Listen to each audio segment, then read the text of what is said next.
지난 첫 시간을 하고 나서 제가 조금 생각해 보니까, 보통 우리가 강의를 하면은 하고 나서, 물론 듣는 사람은 듣는 사람대로 또 가지만 또 하고, 한 사람은 한 사람대로 또 내가 좀 어렵게 강의를 한 거 아닌가. 이런 생각도 하고, 특히 이제 이 철학적인 용어는 이렇게 다양한 분들이 앉아 계시면은 어디다가 포인트를 맞추냐 하는 게 참 어렵습니다. 이게. 연료하신 분도 계시지만도 또 연수한 사람도 있고. 그래서 제가 전 첫 시간도 말씀드렸지만도 어려우면 어려운 대로 그 고비를 넘겨야 됩니다. 그래서 좀 더 쉽다고 생각하시는 분들은 혹시나 또 있을지라도 연세가 드시면은 기억력이 힘에서 또 새로 또 들음을 통해 가지고 자기 나름대로 정립을 새로 할 수 있습니다. 이 불교 관계 교리나 이 법수들은 말이죠. 한 서너 번 계속 반복해 들어야 됩니다. 우리가 종교 신앙에 있어서 마치 연부를 할 때도 그냥 석가모니불 한 번 하는 것보다도 계속 몇만 번을 하죠. 아미타불 몇만 번 하죠. 처음에 몇 번 할 때는 그냥 입으로만 하다가 나중에는 그 입으로 한다는 자체도 잊어버립니다. 그러면 정신이 이도됩니다. 그래서 이제 그게 말하는 종교 신앙입니다. 우리가 이 법수들, 방금 제가 법수를 했지만도 지난번에는 달마를 여러분들이 그동안에 갖고 있던 달마에 대한 그 편협된 생각들. 그래서 모든 현상을 다 달마라고 그런다. 내가 썩내고 또 내가 먹고 하는 것, 물질적인 달마, 내가 썩내는 것, 정신적인 달마 중에서도 썩내는 것은 독이 된단 말이죠. 그럼 번뇌심수가 됩니다. 그러나 내가 너무나 즐겁다 하는 그것도 달마가 됩니다. 경안, 우리가 경안심수라고 있습니다. 상쾌하다. 오늘은 아침에 일어났더만도 이상하게 나 이유도 모르겠는데 경쾌하다. 근데 오늘은 또 이상하게 또 좀 깔아낸다. 등등등 이런 현상들을 다 개별적인 달마라고 그럽니다. 그래서 법이 일어나고 법이 사라지고 할 때 달마가 일어나고 달마가 사라진다. 또 현상들이 일어나고 현상들이 사라진다. 등등등. 그래서 달마라는 것은 개념을 넓게 잡기도 하고 짧게 잡기도 한다. 그런 말씀을 드렸습니다.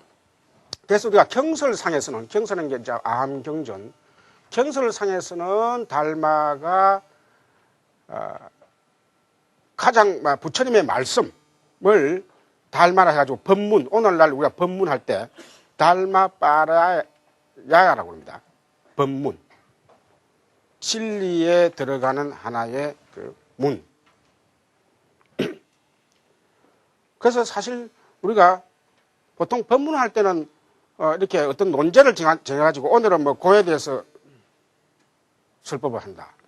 오늘 무상에 대해서 설법한다. 그런 하나의 논제를 중심으로 할 때 되지만도 그렇게 해석할 수 있지만은 지금 이제 우리 아비달마에서는 그런 의미의 그 넓은 의미 혹은 또 부처님의 말씀이라고 하는 그런 경설상의 의미보다는 이제는 우리가 내 바깥의 세상도 하나하나 이제 분별을 해야 됩니다. 내 안의 마음도 하나하나 분별해야 됩니다. 여러분들이 요새 다이어트 하죠. 내가 오늘 배가 좀 부르다. 근데 어떤 사람이 잘못돼가지고 호르몬의 그 작동 기능이 끊어져가지고 배가 불러도 배가 부를 줄 모르는, 느끼지 못하는 사람은 어떻게 되죠? 계속 먹어야 되겠죠? 실제로 그래 먹습니다. 옛날에는 그래서 배가 비만 그 요소가 어디 있느냐 해가지고 정신에 있다. 말하자면 우리가 신법에 있다. 우리가 이제 불교에서는 신법, 색법을 우선 대별을 합니다. 정신에 있다고 저 비만, 저 사람 정신에 문제가 있다. 더구나 어떤 공인으로서 TV 나오고 하면은 그래도 공무원으로서 관리를 좀 해야지. 옛날에는 또 장군들 같으면은 장군들은 햇대 둘러 해가지고 성진한테 문제 있다 해갖고 그랬습니다. 그래서 한때는 또 장군들 마라톤 한다고 그 바람이 불고 그랬습니다. 그러니까 정신에 문제가 있다. 신법에 문제가 있다 보는데 최근에는 어떻게 되죠? 비만을 유발시키는 호르몬이 있다. 호르몬이 뭡니까? 세법입니다. 세법. 그래서 세법적인 치료를 합니다. 약물적인 치료를 한다는 거예요. 정신적인 문제가 있을 때 심리 치료를 합니다. 그래서 이제 우리가 지난번에 뭐 프로이드나 등등등 심리학자들은 그렇게 상담을 합니다. 상담을 하면서 정신 신법을 바꿔주면 됩니다. 신법이 자꾸 일어나는 걸 다른 신법으로 통해서 번뇌 심소 말고 깨끗한 심소를 자꾸 바꾸게 하는 것이죠. 마치 그런 물이 정화되듯이 그렇게 됩니다. 그러나 문제가 세법이었을 때. 그래서 이제 불교에서는 모든 현상이 다 신법과 세법 다 양쪽에서 나옵니다. 그런데 어떤 사람의 그 환경에 따라서 자기 자신의 또 유전에 따라서, 요사이는 유전이라 하지만도 불교적으로는 이제 전생에서 넘어오는 그 업력에 따라서 자기들의 세법과 신법의 구성이 다릅니다. 그래서 지난 첫 시간에 여러분들이 막 이 과목도 처음 접하는 데다가 뭐 달마라 하니까 달마 됐으면 제일 좋겠는데, 절마하고 막 모시고 막 복만 받은 다음 제일 좋겠는데, 이거 이 달마가 이 복잡 하나 짚어가지고, 저 나름대로 지나가면서 아이고 이 과목을 좀 쉽게 해야 되겠구나. 그래서 오늘 좀 서두부터 좀 이야기거리로 좀 합니다.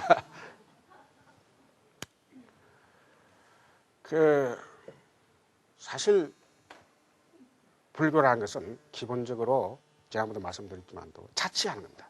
자기 스스로 치유. 내 스스로 치유할 수 있다고 봅니다. 예. 종교에서는 그걸 우리가 흔히 탈핵신앙, 자력신앙 할 때 불교에서도 탈핵적인 요소를 무시하는 건 아니지만은 근본적인 치유는 자기 자신이 할 수 있다 이렇게 봅니다. 그러면 자기 자신이 하려면 자기 자신을 둘러싼 환경을 잘 알아야 되고 자기 자신 내부를 잘 알아야 됩니다. 그래서 구사론에서는 그 환경을 기세관이라고 합니다. 그 다음에 자기 자신을 중생세관이라고 하듯이. 그래서 우리가 오늘날 자연과학에서는 물질 현상을 다루죠. 그럼 세법을 다룹니다.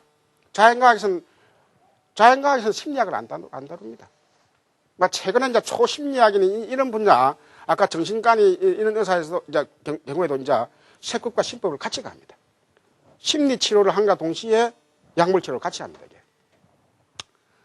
불교도 제가 가끔 말씀드리지만도 마음 해가지고 너무 마음에만 집착을 하게 되면 그 사람은 실제로는 세법에 더 자기 유전적으로 업력적으로 더 문제가 있는데, 그거는 따지면 약물만 먹게 되면 얼마든지 치유할 수 있는데 그것을 놓치고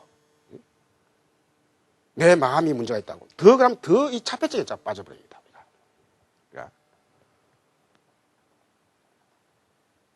그래서 유명한 의사일수록 환자가 오면은 이 사람은 어느 장기에 혹은 눈 색깔을 보고도 혹은 또 얼굴 모습을 어느 장기에 문제가 있다. 다 구별을 해냅니다. 그걸 이제 분별을 해냅니다. 그걸 이제 법 분별을 합니다. 달마 분별을 합니다. 현상들의 분별을 해냅니다. 예. 훌륭한 의사일수록. 근데 공부하는 의사들은 그냥 뭉뚱그려합니다. 폐가 문제가 있네요. 보다는 폐의 어디에 혹은 폐 안에서도 암인지 폐염인지 뭐 등등등 구체적으로 분별을 할 수 있습니다. 훌륭한 의사일수록. 우리가 불교에서도 훌륭하게 공부하신 스님들은 반드시 중생이 상담해 오면은 신도들이나 상담해 오면은 그 분별을 미리 합니다. 분별을 미리 합니다.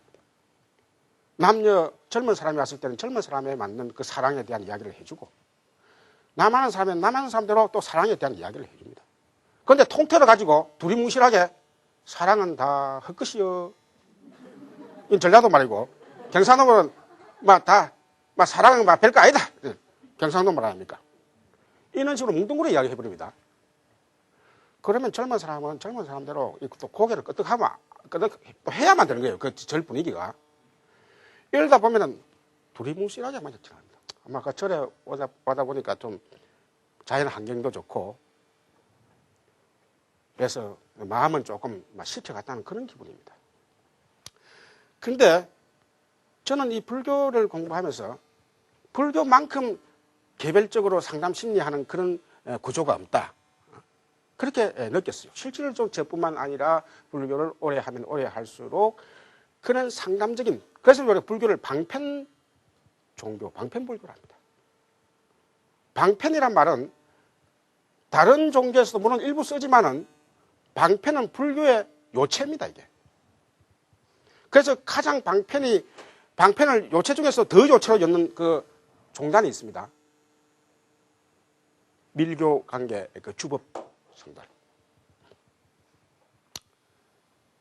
방편 이코로 본체다 이렇게 보는 것이죠. 그래서 이제 이렇게 그만큼 방편을 많이 구사한다 이 말은 뭐냐 하면은 설법자나 깨달은 자가 자기 입장에서 자기 편리한 대로 입장 가는 게 아니라는 것이죠. 설법자가 나는 도통했으니까 나를 뭐 받들어 주시오. 나는 당신들한테 대우받을 뭐 지위가 돼요. 등등등. 이런 게 불교가 아닙니다. 불교는 말하자면은 내가 깨우치면 깨우친 그만큼 이 중생들을 그때그때 잘 분별해가지고 그 중생의 근기에 맞는 법문이나 혹은 또 동사섭을 하는 것이죠. 동사섭이라는 것은 같은 입장에 동감을 하는 입장을 말합니다. 그래서 역대 아비달마에 라고 하는 그런 작업들이 단순히 우리가 보통 볼 때는 흔히 여러분들 책에 보면 이제 앞으로 많이 나옵니다. 여기 뭐 앞으로 뭐 책 볼 기회가 별로 없는 분들도 있겠지만도 책 보면은 대부분 다 아비달마라고 하는 것은 특수한 스님들이 특수한 성운에 갇혀가지고 어떻게 당신들만의 그 자기 이익, 깨달음이라는 자각을 위해서만 몰두한 불교다. 번세한 법 불교에 몰두했다. 이렇게 치탄을 하면서 중생 구제는 아예 도외시했다. 이렇게 너무나 왜곡하는 이야기를 많이 합니다. 그런데 여러분들이 지금 교재라고 갖고 있는 이 책은 정말 다행스럽게도 우리가 아비달마라는 이름이 붙은 책이 거의 없습니다. 이 대중들이 읽을 수 있는 게. 그래서 여러분 그 부록을 먼저 보세요. 부록을 댁에 가셔가지고 지금 보는 게 아니라요. 댁에 가셔가지고 그 부록 이야기가 지난번에 제가 말씀드린 거하고 이번에 한 거하고 기존에 우리가 갖고 있던 그런 소승이라고 하는 잘못된 생각들을 문헌적으로 그다음에 사상적으로 철학적으로 잘 풀이를 하고 있습니다. 그래서 다시 말씀드리지만은 우리가 분류한다고 하는 것은 우리가 대성불교에서는 흔히 무분별이라 해가지고 여러분들이 조금 공부를 하신 분은 모든 게 다 무분별지다. 분별이 없어야 된다.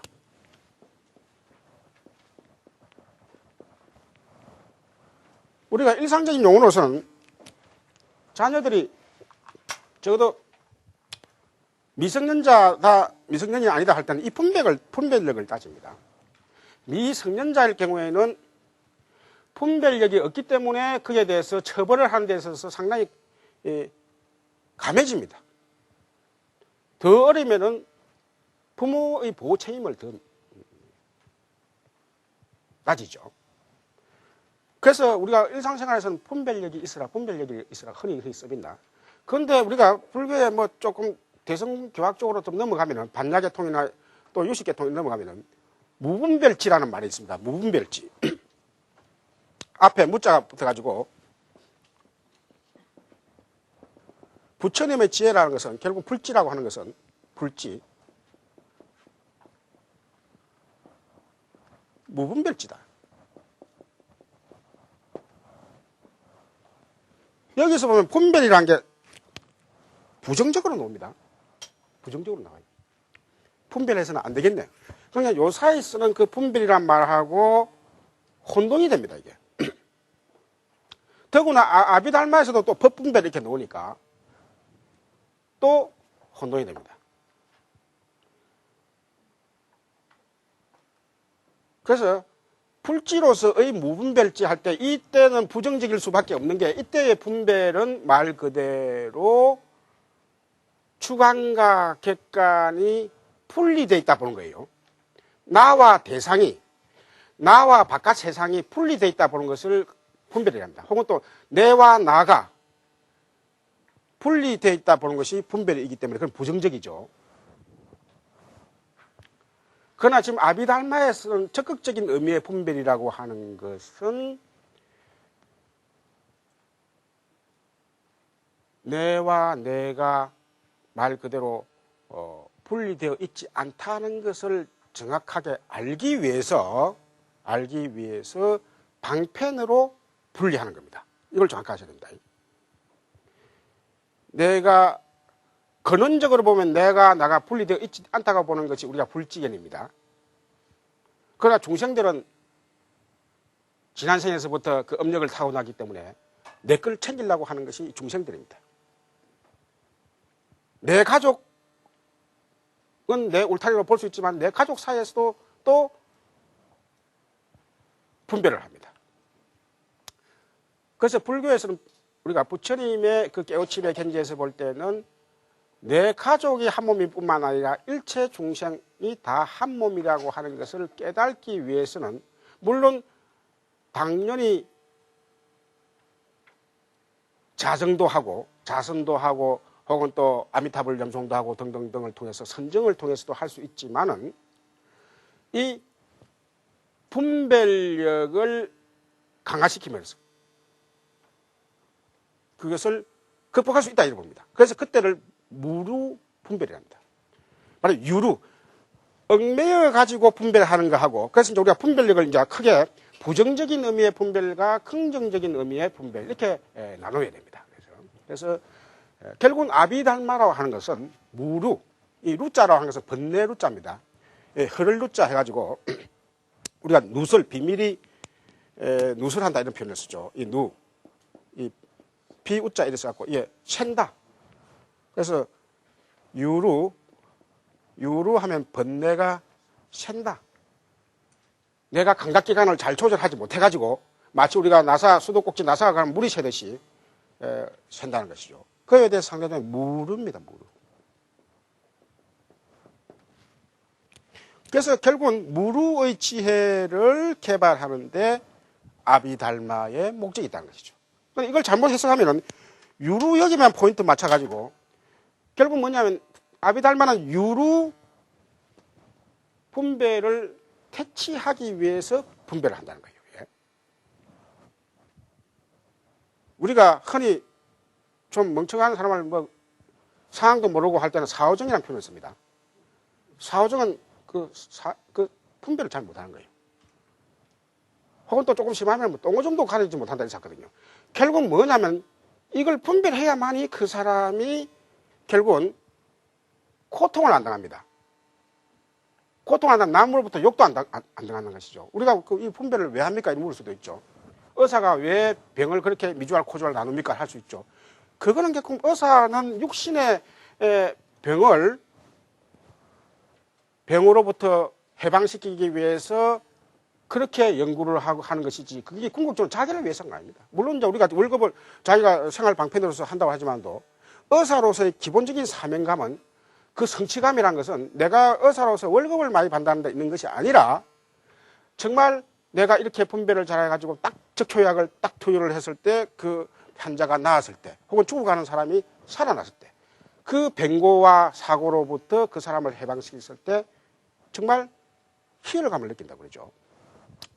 불교에서도 그렇습니다. 불교에서도 바로 이런 아비달마 학자들은 이미 어차피 우리 중생이라는 존재가 붕어빵같이 똑같이 탐진치력을 똑같은 양으로서 3분의 1씩 3분의 1씩 가진 게 아닌 한 모든 사람이 다 그 자기의 번뇌, 심소 내지는 색급들의 양이 다 차이 납니다. 100에 100사람은 전부 다 차이 납니다. 어떤 사람은 탐을 많이 가질 수 있고 우리가 이제 대표적으로 그 번뇌, 심소의 그 삼독을 탐진치라고 그러죠. 그래서 여러분은 이제 우리가 경설상에서 뭐 탐진치 나오지만도 이제는 이 아비달마에서 나올 때 이걸 탐심소, 그냥 탐이라고 하는 탐법, 탐심법 이렇게 자꾸 법을 붙이면 되는 거예요. 그 뒤에다가 아까 모든 현상을 다 법이라고 한다 했습니까?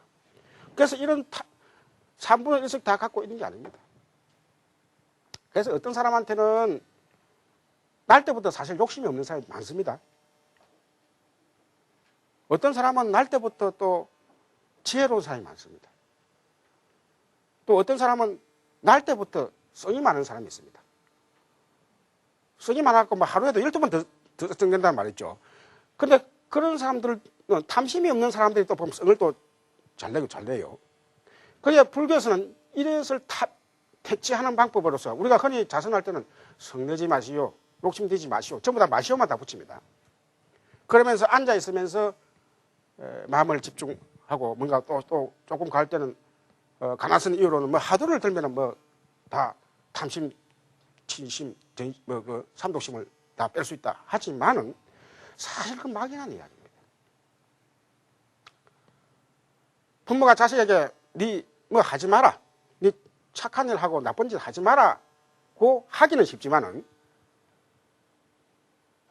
그러나 부모가 자식이 착한 일이다, 실질적으로 착한 일을 하고 있을 때 구체적으로 네가 착한 일을 했구나, 또 나쁜 일을 했을 때는 네가 구체적으로 이게 나쁜 일이다 하는 것을 설명하고 해주는 경우는 드뭅니다. 대화가 드무다는 것이죠. 뭔가 선언적인 말아 소리는 할 수 있어도 구체적으로, 사실 오늘날 우리나라 자녀교육의 문제점 제일 그겁니다. 네 공부 열심히 해라 하지만도 구체적으로 공부를 열심히 할 수 있는 환경을 만들어 주느냐, 혹은 또 우리나라 교육제도가 그 사람으로 하여금 자녀로 하여금 공부 열심히 할 수 있는 그런 의욕적인 희망을 부여해 주느냐, 어쩔 수 없이 공부하는 것이죠. 그래서 이 달마, 방금은 세 가지 탐진치 세 가지를 들었지만도 이 아비달마 구사, 아비달마 문헌에서부터는 이걸 이제 세세하게 분석해 나갑니다. 그래서 46가지, 물론 학파에 따라 조금 다르지만 대체적으로 우리가 전통적인 구사론에 갈 것 같으면 우리가 심소법으로서는 아까는 번뇌 심소로서 근본 심소로 번뇌로서 탐진치를 냈지만은 또 좋은 심소가 있습니다. 선심소가 있습니다. 그래서 46가지 심소로 나누기도 합니다. 그래서 이런 우리가 마음들이, 세세한 마음들이 어떻게 뜨고 가라앉느냐는 것이죠.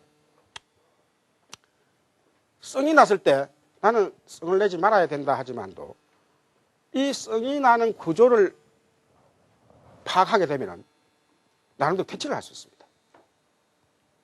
피가 오는 그 원리를 모르면 옛날에는 다 키우제만 지냈습니다. 왕들이. 혹은 또 그 피가 안 오는 이유를 자기가 덕이 모자라가지고. 그런데 또 용케는 또 기우제를 지내니까 또 비가 또 용케 왔다 칩시다.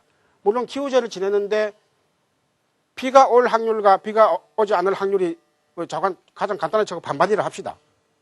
그런데 기우제 정도 지낼 정도 되면요, 이제 그 비가 올 확률이 많아요. 그게 막 가물다 사람들이 이제 비가 하도 안 오니까 정말 비가 와야 되는데 하면서, 근데 그때쯤 되면 이제 비가 대부분 다 오게 돼 있어요.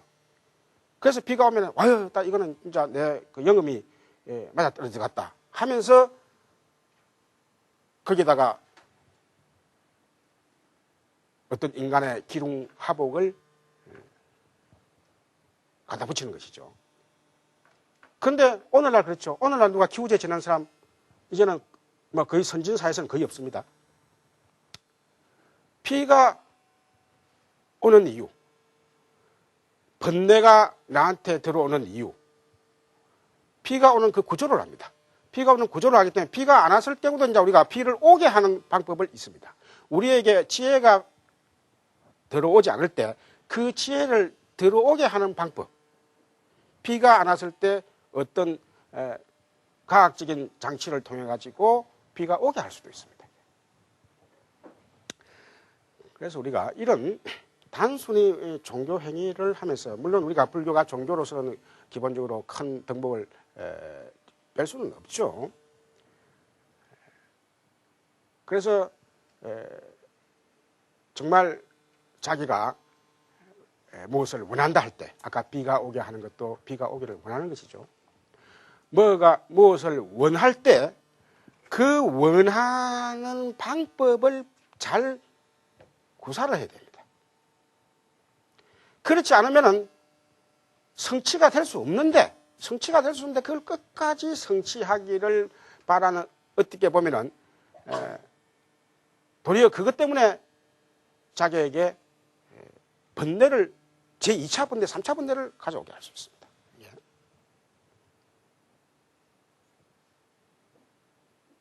예를 들면 이제 축구 선수가 예를 들면 A팀, B팀 다 있다고 그럴 때 그 A팀, B팀 중에 우리가 비기는 승부 없이 전부 다 어떻게 골차기를 하든가 마지막에 그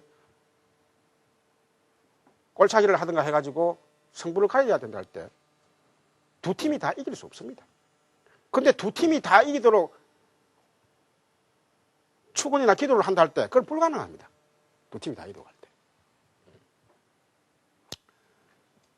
그래서 우리가 또 자녀들이 대학에 합격하길 빈다고 그럴 때 모두 다 합격해 주세요 하는 것은 어떻게 보면은 말로서는 통할지 모르지만 이론적으로 맞지 않습니다.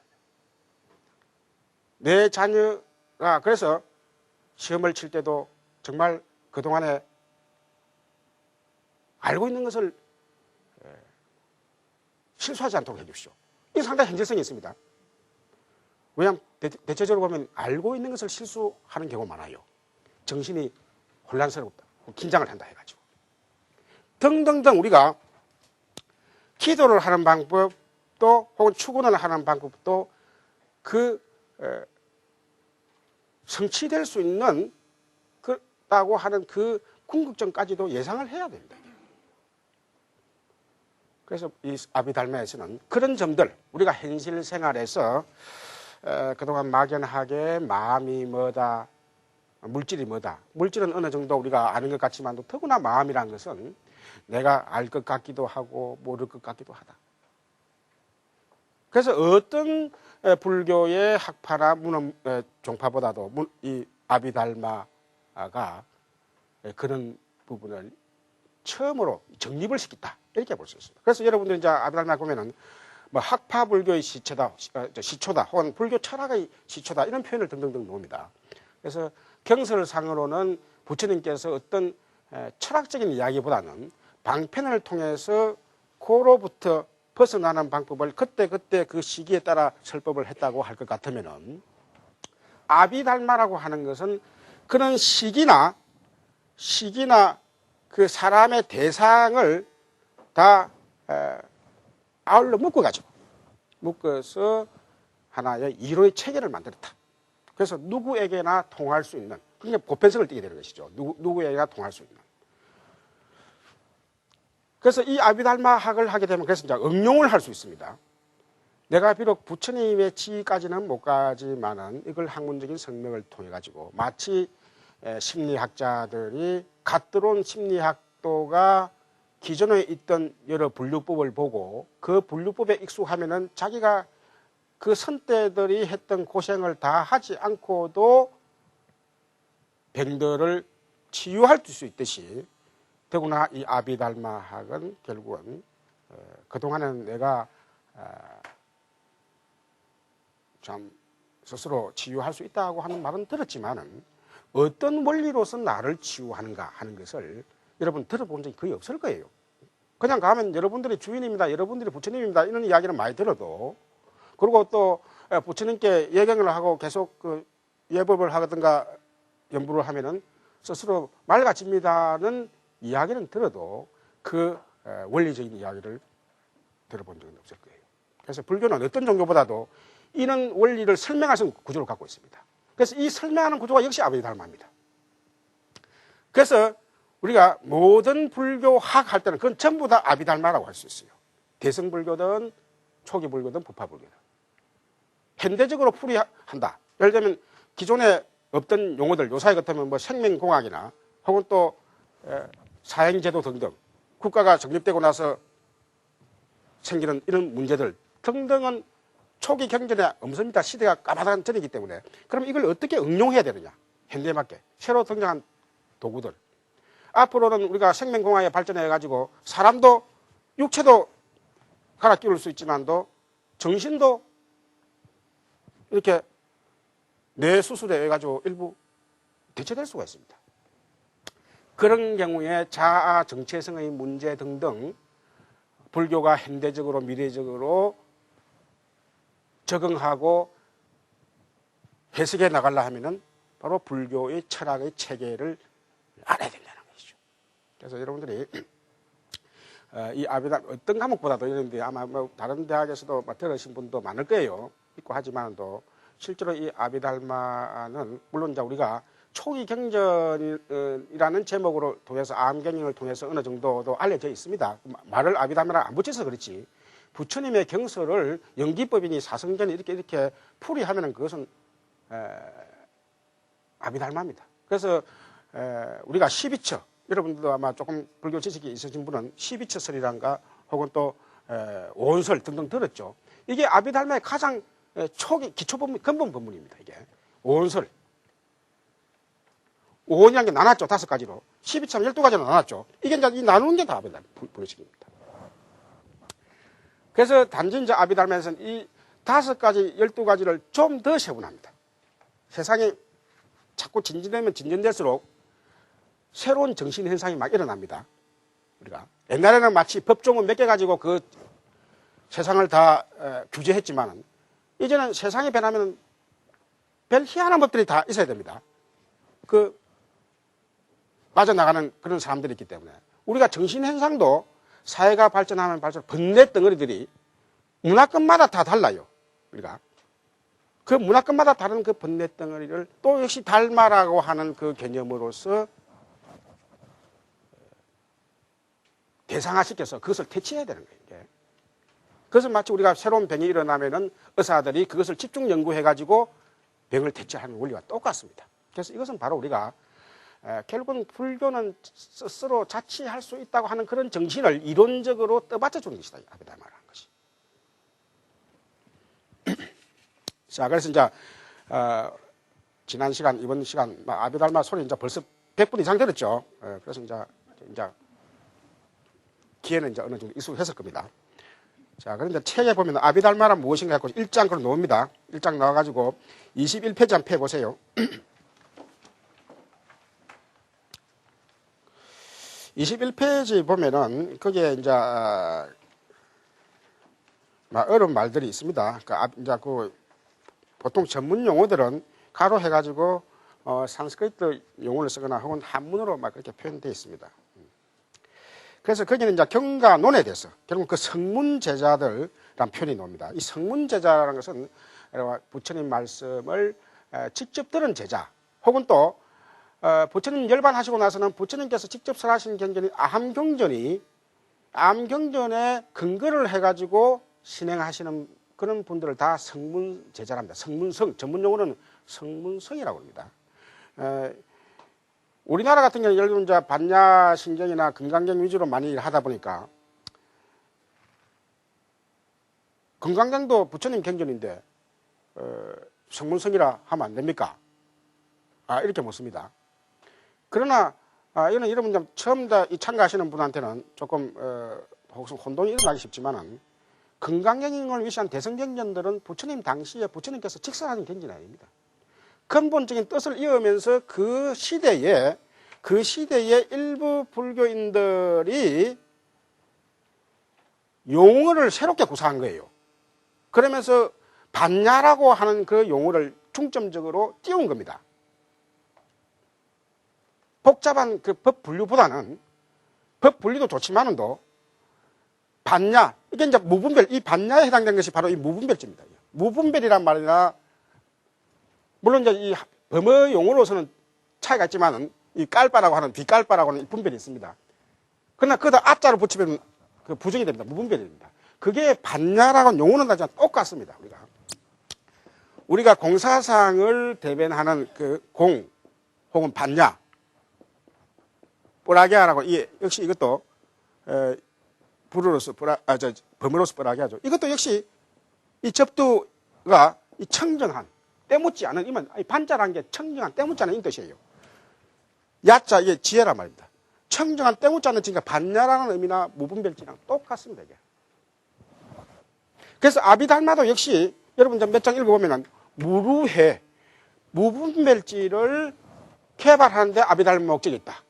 그러니까 대성불교든 부파불교든 그다음에 아함객이든 똑같습니다.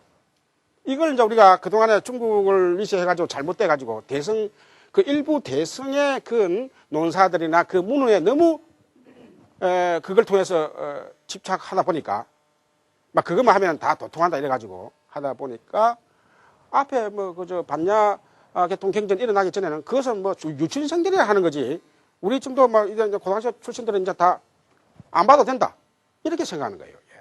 이게 가지고 우리 중국, 한국, 일본까지는 아니라도 이 불교를 완전히 그 반면식으로 만들어놨어요. 그게 좀 가장 큰 문제입니다. 그런데 남방 인도는 남방 불교는 보면은 이 반야신경이나 전혀 모릅니다. 그런데 아함경하고 아비달마만 했는데도 우리보다도 더 그 사람들은 전통이 끊어지지 않고 불교를 신행하는 열기가 더 깊습니다. 이게. 그래서 우리가 어떻게 불교를 대승불교권에서 신행하는 사람들은 거의 1000년 이상을 대착각에 빠졌다는 것이죠. 1000년이 거의 뭐 중국의 그 불교가 들어온 게 AD 세기 1세기 때 들어옵니다. 한나라 때 들어옵니다. 그럼 그 AD 세기하고 겹칩니다. 그럼 지금 2005년 아닙니까? 그 2000년 동안 어떻게 보면은 대승불교의 우위론의 자만에 빠져가지고 불교를 실질적으로 이게 불교를 신행하는 것인지 아니면 뭔가 절대자, 이름만 다른 절대자를 신행하는 것인지 구별이 안 되는 거예요. 그러니까 이론적인 무장도 안 돼 있다 보니까 무장도 소홀히 하다 보니까 다른 유학파나 혹은 또 논리적인 어떤 서양 사상에 의해서 비판을 받는 거예요. 기독교, 우리가 그 앞에는 유교로부터 고름할 때 집중적으로 이 포화를 받습니다. 비판을 받습니다. 거기에 그대로 무너져 버립니다. 그때 아비달마학이나 이런 그 지식 계층에서 불교를 학문적으로 하고 있었다면 그걸 그쪽에서 유학 쪽에서 비판할 때 같이 대응을 할 수 있습니다. 그런데 그때 뭐 선이다 해갖고 선선 하다가 그대로 다 낮아빠지는 거예요.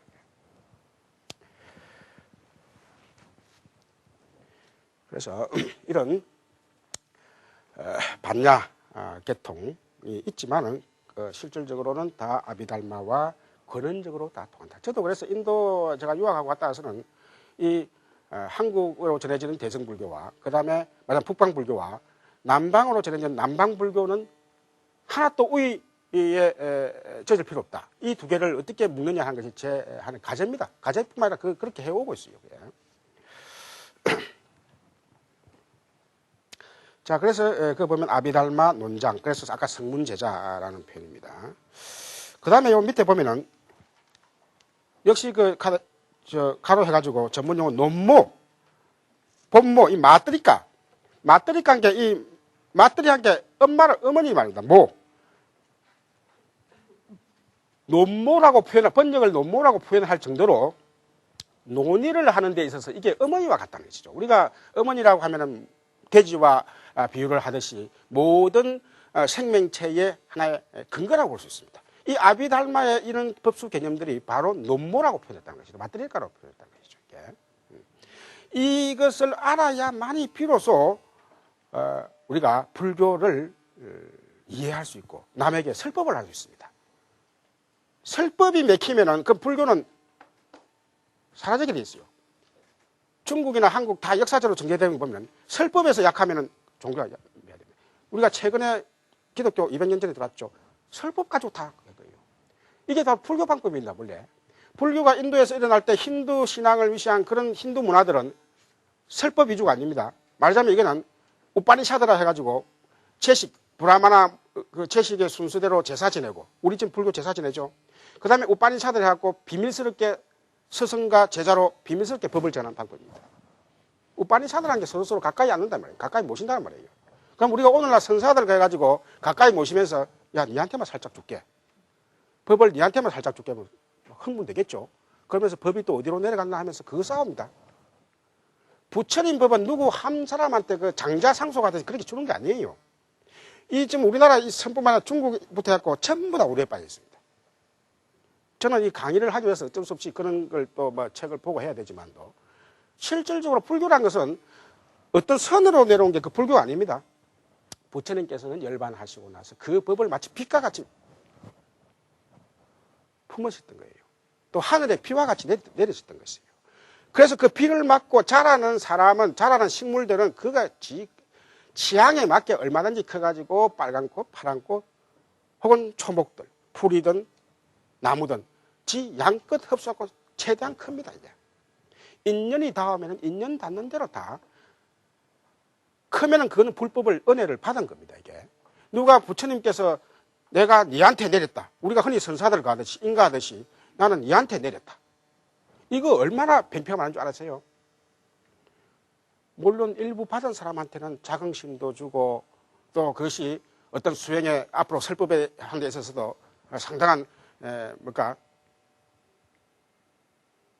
나름대로 자신감을 주겠지만은 그러나 그런 사람들도 설법 잘 못합니다. 실제로 여러분들 가만히 앞으로 제 말 듣고 가만히 저 뒤에 선사들 법문을 들어보세요. 선사들 100에 100사람이면 다 공식이 다 있습니다. 모두가 부처다. 모두가 부처다 이야기하여 선사가 되니까. 그러면서 몇 가지 모두가 다 공인이라 허상을 보지 말고 실상을 보아야 되니라 한 10가지만 알면은요. 10가지만 알면 어디 가도 다 그 10가지는 다 들어가게 돼 있습니다. 이렇게. 제가 이 선의 긍정적인 면을 비판한 건 아니에요. 우리가 흔히 막 교선일치, 정해쌍수 등등등 중국이든 인도든 한국이든 훌륭한 스님은 훌륭한 스님일수록 정해쌍수, 교선일치를 하겠습니다. 그 다음에 교선일치가 됐을 때는 그 사회의 불교가 융성했습니다. 이거는 역사적으로 밝혀졌거든요. 그걸 어떤 누구 개인이 내가 선을 해갖고 도통했다 해가지고 자기가 그런 식으로 구체적으로 현실적으로 일반 신도들이 갖고 있는 그런 사회적인 상황 혹은 개인적인 상황을 떠나가지고 이야기할 수 없다는 것입니다. 그래서 우리가 이미 부처님 당시에 논모, 마뜨리가라고 표현할 정도로 이 아비달마가 불교의 요체다 하는 것을 우리가 용해성에서 느낄 수 있습니다. 그 다음에 22페이지로 넘어오세요. 22페이지도 결국은 그 중간에 쭉 내려오면 이타의 문을 열었다. 우리가 부처님께서 감노의 법문을 여셨다. 결국은 아비달마도 이제는 이 감노의 법문을 여기기 위한 이 각고의 노력이라고 볼 수 있는 것이지 흔히 대성불교, 후기 대성불교인들이 단순히 대성불교 앞에는 자리만 했다. 저는 몇 년 전부터 항상 그런 문제 항상 걸려요. 그걸 항의할 수도 없고 신문에 좀 보면 정치인들이 조금 뭐 하다가 야당 여당 좀 싸우다가 조금 가면은 다음날 뭐 대성적 견지에서 서로 화해하기로 했다. 그럼 대성적 견지에서 그 앞에는 이제 소성적으로 했다는 이 소리였죠. 그 대성이라는 말이 상당히 자기들한테는 막 큰 수레. 그럼 대성을 너무 띄워버리면 앞에 대성 이전의 불교가 따좀 어머니에 해당되고 뿌리에 해당되고 줄기에 해당되는데 그것을 완전히 부정해버린다. 사실 이건 앞으로 불교인들이 누가 그래가지고 저도 이걸 일상인들은 불교인들은 사실 불교인들은 이제 몰라 쓸지 안 쓸지 모르겠어요. 안 써야죠 당연히. 근데 막 다른 사람들이 모르고 쓸 때는 이제 그런 걸 사실 해줘. 저는 그래서 강의할 때마다 이런 문제가 너무 그걸 언급을 합니다. 그래서 대성적 견지라는 것은 물론 이제 우리가 그동안에 의희라고 하는 것이 문화 역사적으로 어느 정도는 그 사회에 영향을 받기 때문에 꼭 불교 교리와 연관시킬 필요는 없지만은 그러나 불교의 정확한 역사나 교리를 아는 사람들은 대성적 견지라 말씀만 됩니다. 불교 자체가 그러니까 불교적 견지랄까 혹은 또 꼭 대성이라는 말을 안 쓰고 그 뜻을 나타낸다 하면은 서로 요새는 그렇죠. 요리 상승의 방법이랄까. 이게 서로 더 좋아지는 방법들 이런 거는 상승의 방법 이런 거는 괜찮아요. 그래서 우리가 그 동안에 쓰고 있던 이런 대성에서 말하는 이 언어 지금 그 밑에 후반에 보면은 우리가 밑에 그 새로 줄 시작되죠. 22페이지 밑에서 둘, 여섯, 여덟, 9번째 보세요. 우리가 아까 선에 대한 이야기도 제가 했지만도 부정적인 이야기도 했지만도 결국은 우리가 살아가는 데 있어서는 언어로서 살아가고 생각으로 살아갑니다. 이 세상에 생각이 문제가 있다 해가지고 전부 다 입 닫고 태어날 때부터 입 닫고 있읍시다 하면은 그런 세상같이 고통스러운 세상이 없을 거예요. 이 세상은 생각하고 말하고 하는 세상입니다. 우리가 입으로서는 음식을 먹고 살아가지만도 머리로서는 생각을 먹고 살아갑니다. 불교에서는 그것을 사식이랍니다. 생각사자를 썼고 사식. 우리 인간은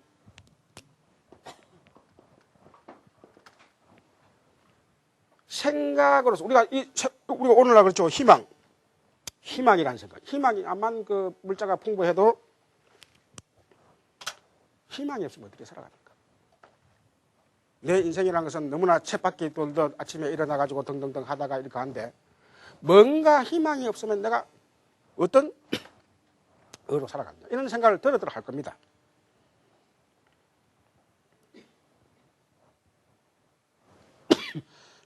그래서 방금 시작된 데 보면은 세간을 지배하는 것은 사유와 언어다. 우리는 사유와 언어로서 신기루의 세계를 창조하고, 자, 그것의 실제성을 신화하고, 자, 우리가 절대자나 등등등. 불교에서는 신이라는 존재를 부정하는 방법도 있고 긍정하는 방법이 있습니다. 신의 존재를. 여러분들이 곰곰이 그런 생각을 해봤을 거예요. 종간 불교는 무신론인데 그래도 신들이 들어들어 있다. 다른 종교에서 말하는 신도 왜 불교는 비판하면서 자기 안에 있는 신들은 도대체 어떻게 해석하고 있는 거야? 내가 절에 들어가서 신중신앙을 하는 거하고 교회 가서 신을 신앙하고 혹은 무속으로서 산속에 들어가가지고 신앙하는 거하고 보면 그 이름이 달라서 그렇지 뭔가 그 실제성을 인정하고 방금 그랬죠. 실제성을 인정하고 신앙하는 건 똑같습니다. 구조가. 그러면서 거기에 집착합니다. 우리가 어떤 사람이 물건에 집착하는 것은 욕을 하면서 어떤 정신현상에 집착하는 것은 왜 비판 안 하느냐. 그것은 종교라는 이름으로 거룩하게 하느냐 등등등 이런 이야기를 합니다. 솔직하게 할 때는. 중동의 예를 볼 때 자기들의 그 실제라는 절대자의 이름들만 다르다. 물론 그 구조도 있지만도 그 이름이 다르잖아요. 그러나 우리가 불교 쪽에서 보면은 절대자라고 하는 그 구조를 세운 건 똑같습니다. 이슬람과 기독교가 다툰다 할 때 저것들끼리 보면 상당히 차이 나고 우리 신이 최고다고 하지만도 제3자의 입장에서 볼 때는 어떤 절대자의 실제성을 인정해가지고 거기에 집착하는 겁니다. 집착심이 강하니까 서로 싸움하는 거예요. 결국은. 불교에서는 집착심이 과도한 집착심이 고를 탄생시켰다. 전쟁을 그 사회적으로 전쟁을 일으키는 거예요. 그게. 자, 그래서 그러나 그러면 그것은 허망하고 괴로운 것이다. 당장은 그게 어떤 즐거움을 줄지도 모르지만 불교에서는 궁극적으로 볼 때는 실상을 알지 못했기 때문에 괴로운 것이다 이렇게 보는 겁니다. 불교에서는 그런 종교를 방편적으로 인정할 수 있습니다. 불교에서도 우리가 천신신앙이랄까 보살신앙을 방편적으로는 인정합니다. 많은 우리 여성 불자님들이 진행하고 있는 그런 보살신앙, 신중신앙을 그걸 원리적으로 해가지고 당신은 좀 더 당신 스스로를 관하지 왜 그 바깥에 갑니까? 그래서 이제 불교는 다른 종교의 신들을 받아들여 가지고 보살로서 다 자리매김을 해주면서 혹시나 외도적인 어떤 절대자의 과도한 집착을 하는 그 선을 잘 맺어줘야 됩니다. 예. 그 선만 잘 지키면은 간셈보살 신앙을 하면 간셈 신앙을 하는 그 가운데서 자기 자신이 자각을 하게 되는 겁니다. 이게. 그래서 그때는 간셈보살과 내라고 하는 그 존재가 일심동체가 되어버립니다. 절대자를 중심으로 하는 존재에서는 피조물과 창조자는 절대 같이 될 수 없습니다. 그는 그 종교에서는 가장 등기시하는 마지막 마지노선이죠. 그런데 불교는 그 마지노선까지도 헛어버립니다. 이게 불교가 갖고 있는 어떤 종교가 따라올 수 없는 하나의 사유구조입니다. 신을 인정하면서도, 그러니까 아까 내가 신을 긍정적인 의미에서 인정한다고 그랬죠. 어떤 경우에는. 인정하면서도 그 존재를 인간과 같은 하나의 윤회의 존재로 본다든가. 이런 구조들이다. 이런 구조들이 이 아비달마의 문헌이 형성되고 체계 지어지면서 하나하나 그걸 다 짜가는 거예요. 이게. 자, 그래 보면 그럼에도 이 침묵의 성자에게는 이를 일깨우기 위해 말하지 않으면 안 되었던 것이다. 자, 아까도 말씀드렸지만도 언설. 여러분들이 이 언설이란 말이 불교에 또 많이 등장합니다. 언설을 부정하면은 불림 문자라고 그러고. 자, 언설.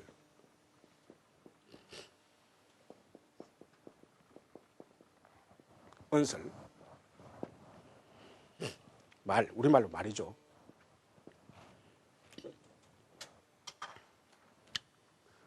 그래서 어떤 경우에는 우리가 살아가면서도 주위에 있는 친구나 가족이 너무 말을 많이 해도 그 말의 홍수에 스트레스 받지만은 너무 말을 많이 해도 이게 또 스트레스 받습니다. 사람이 살아가는데 그래도 어느 정도 수다도 떨고 해야 되는데 그 재미로 살아가는데 계속 뭐 침묵을 지키고 아침에 일어나서 뭐 말하면은 번뇌가 일어나니까 아마 아예 다쳐. 큰 스님들도 말씀하시고 하니까 나는 막 집에서 실천하자 해가지고 말 안 하고 쿡 있다 합시다. 그 가정이 행복하겠습니까? 그 집안에서 그냥 밥 먹고 또 어떻게 하고 자고 하면 모르지만 또 바깥에 갖다 놓습니다.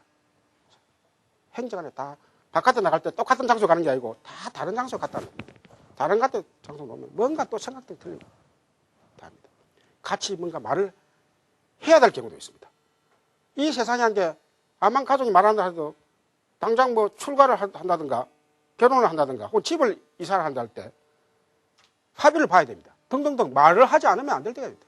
가장 이제 누가 부모가 돌아가시면은 그 상속 문제로 해가지고 우리는 말 안 해도 다 막 그때 알아서 상속이 다 이루어지겠지. 이런 식은 말도 안 되는 이야기죠. 말이란 게 말이죠. 방금 얘기했지만 너무 말을 많이 해도 이게 번뇌가 되지만은 말을 많이 안 해도 번뇌가 되는 거예요.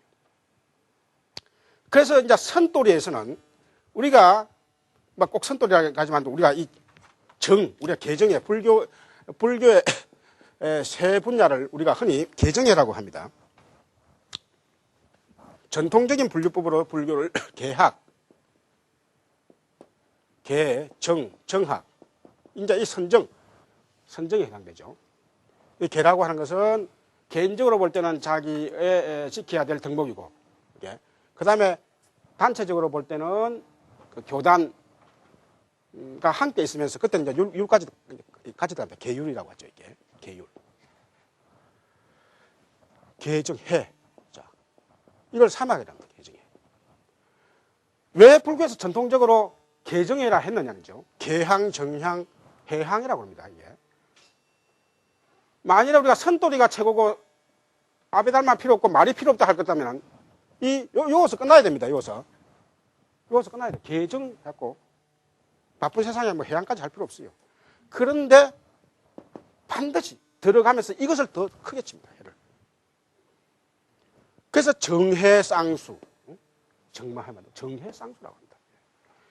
이 해가 뭐냐면 아까 무루해입니다. 무루해. 아비달마에서 주장하는 분배를 우리가 잘하면은 도리어 세상을 살아가는데 도움이 된다. 즐거움이 된다. 이 말이에요, 이게. 그런데 지금 우리가 전통적으로 인도 불교 내지는 남방 불교에서는 이 개정회를 다 하고 있습니다.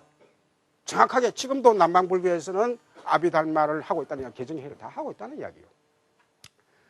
그래서 이 지혜로워야 설법을 잘합니다. 말을 잘 골라 할 수 있습니다. 설법을 할 때 그 대상에 따라서 혹은 또 말을 해야 될 때 안 해야 될 때를 잘 구별합니다. 해가 있기 때문에 침묵도 할 수 있습니다. 이게 무슨 말이냐면요. 말이라는 게 정말 필요하지만은 어떤 경우에는 어떤 경우든 말이라고 하는 것은 한계를 짓고 있다.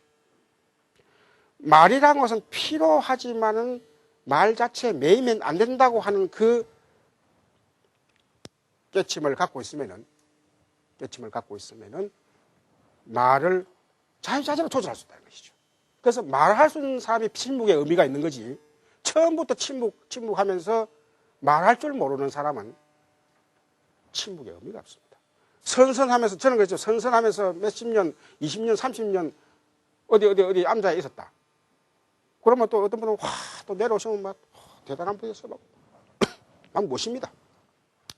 그러나 그런 분을 모시는 것은 바로 이 두 개, 계학과 정, 이 두 개에 탈통한 분이지 해에서는 탈통한 분이 아닙니다. 그래서 우리가 불교가 아까도 말씀드렸지만도 이 힌두 문화를 능가하면서 오늘날 보편 종교가 되어 있고, 그 다음에 기독교가 오늘날 보편 종교로 되어 있었던 이유가 뭐냐면은 기독교가 절대자 어떻게 하면서 그 절대자에 대한 신행만 어떤 몸짓으로만 했다 하면은 기독교도 여타 종교와 마찬가지로 소수 종교로 빠졌을 거예요. 그런데 그 시대의 정에 가서 기독교가 설법을 얼마나 많이 합니까? 그러면서 그 자기들 갖고 있는 구조들을 시대에 맞게 변종시킵니다. 그 신학자들이나 신학의 역사가 그렇습니다. 그게 바로 신학이라는 게 바로 불교지만 아비달마입니다. 이게 신학이라는 게. 현대적으로 문제점들이 많이 일어나잖아요. 이런 일어나는 문제들을 새롭게 해석해 나가야 되는 거예요. 예를 들면 요새 낙태랄까 등등등. 기독교 교리 보면 그렇죠. 진화론이랄까 등등등 이런 게 있습니다. 근데 최근에 그 사람들도 기독교 아비달마를 해가지고 그걸 적용시켜 나가고 있는 거예요. 그래서 이 아비달마라고 하는 이런 엄격한 분류 작업 내지는 또 말의 중요성, 말의 적극성, 말이 위험하다 해서 말을 안 하는 것이 아니라 말을 안 하기는 누구나 다 쉽습니다. 그러나 말을 하되 적정선을 지키면서 하기가 더 어렵습니다. 그래서 우리가 불교라는 것은 후자 입장입니다. 그래서 이 해를 불교는 이 해를 개발한 데 있다. 모든 불교 문수의 경론 전부 다 통합니다. 개도 마찬가지입니다. 개도 결국은 이렇게 진행되는 데 목적이 있습니다. 이렇게 진행됩니다. 이렇게. 물론 이게 조금 더 응용이 되면 이 세 개가 다 같이 물려 있습니다. 이게 뭐냐면 동그라미로서 그래가지고 개, 정, 해 이렇게 돌고 돕니다. 돌고 또 여기 좀 더 진전되면은 뭡니까? 진전되면 마치 15도 진전되듯이 우리가 세계로 요 안에 다 개와 정과 해가 이 경계선이 없이 다 같이 돈다는 것이죠. 우리가 궁극적인 입장입니다. 설법을 하면서도 그런 계약을 지키는 그런 면을 충분히 나타낼 수 있고, 계를 지키면서도 해를 나타낼 수 있습니다. 이게 그러니까 여기서 끝나가지고 이렇게 옮아간다는 건 초기 단계고, 이게 어느 정도 수행이 쌓이면은 이게 한 몸으로서 돌아간다는 거죠. 그래서 우리가 아까 말씀드렸듯이 선사는 훌륭한 설법가가 됩니다. 선사이면서 훌륭한 설법가가 아니면 그 사람은 깨우치는데 모자람이 있다는 걸 이야기해요. 그 사람은 청각으로서 그래서 그걸 백지불이라고 합니다. 우리가 정확하게 불교에도 있어요. 성문성, 백지불성, 영각성, 성문성, 영각성, 보살성 해가지고 그 영각성이 내나 백지불입니다. 자기 혼자 깨우치는데 만족하는 사람들. 우리가 어떤 설법을 듣지도 않고, 이게 성문성 같으면은 부처님으로부터 설법을 듣고 불교 경전으로 설법을 들어가지고 가장 안전하게 자기가 도를 이룬다는 의미로서 합리적인 사람이라고 할 것 같으면은 브라떼야카 부다라고 하는 이 영각성은 자기 혼자 도를 이루면은 얼마든지 자기 혼자 수행을 하면 부처와 똑같은 경지에 이룰 수 있다. 우리가 그것도 의미는 있습니다. 우리가 보편 종교라고 할 것 같으면은, 그것이 궁극적인 진리라 할 것 같으면은 어떤 사람이 개인적으로 수행을 했을 때 똑같은 경지에 갈 수 있다고 보는 것도 그 논리는 맞습니다. 히말라산에 혹은 백두산에 올라가는데 기존에 등산로가 있다 해서 그 등산로를 찾아간 것이 가장 안정하지만은 그러나 등산로 없는 길을 가가지고도 결국은 올라가면은 그 정상에 올라갈 수 있다고 볼 때는 그때는 영각성이 부각되고. 그런데 정상적인 산행을 한 사람들은 말하자면은 해악을 갖추기 때문에 설법에도 달통해야 됩니다. 그런데 영각성은 설법에 달통하다고 이야기할 수가 없는 거예요. 그래서 우리가 제가 이 아비달마를 상당히 또 성가 대변이 됩니다. 교학 안에서도 아비달마는 대성교학에 대해서 또 그동안에 특히 중국 쪽에서 해가지고 폐마됐는데 더구나 선이 융성하면서 이거는 뭐 더 그러는 거예요. 그래서 우리가 앞으로 여러분도 아비달마야말로 진짜 선보다도 더 상위에 있다.